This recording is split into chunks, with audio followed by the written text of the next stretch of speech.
د افغانستان په پخلاینې شورا کې سرچینې تاییدوي چې په دوحه کې دواړه مذاکراتي ډلې د سولې خبرو پر کړنلارې سلا شوي دي. دغه سرچینه وایي چې دواړو خواو هوکړه کړې ده د کومې ستونزې پیدا کېدو په صورت کې چې شرعي تفسیر ته اړتیا ولري نو د دواړو خواو دیني عالمان به دغه ستونزه حلوي.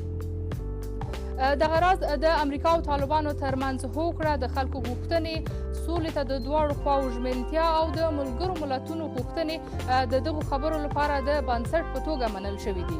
سرچینه زیاتوي چې مخکې له دې چې دغه هوکړه لاسلیک شي له ولسمشر غني سره شریکه شوې ده خو ولسمشر غني ورسره مخالفت کړی دی او نه ده منلې. د ولسمشر غني بیان ښاغلی صدیقي بیا بي بي سي سره په خبرو کې طالبان تورنوي چې په خبرو کې نرمښت نه ښیي او د دولتي پلاوي بېلابېل وړاندیزونه یې په وار وار رد کړي دي.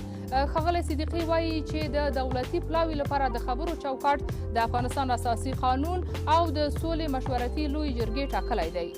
د دې ترڅنګ په افغانستان کې له اروپایي ټولنې، برېټانیا او یو شمېر نورو هیوادونو وروسته امریکا هم د پخلاینې شورا پر فعالېدو ټینګار کړی دی.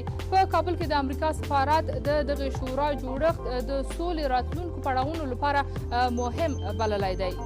له دغو نړیوالو فشارونو وروسته د پخلاینې شورا او دغه راز ولسمشرۍ ماڼۍ وایي چې ډېر ژر به د پخلاینې شورا عمومي مجمع اعلان شي.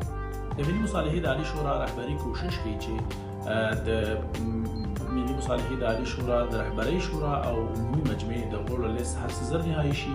همدا په یو شمېر نورو جهاتونو پورې اړه لري چې هغوی هم په دې اړه خپل کار زر ترسره کړي او د ملي مصالحې عالي شورا ته یې وسپاري تر څو نوملړ نهایي او اعلان شي.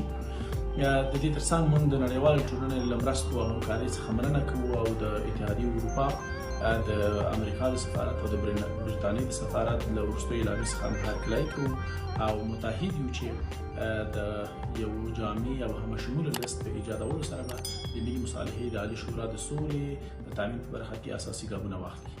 دغه راز ولسمشر غني نن له ښاغلي عبدالله سره د پخلاینې شورا جوړښت او د سولې خبرو په تړاو کتلي دي خو لا هم د دغې کتنې پوره جزئیات نه دي خپاره شوي.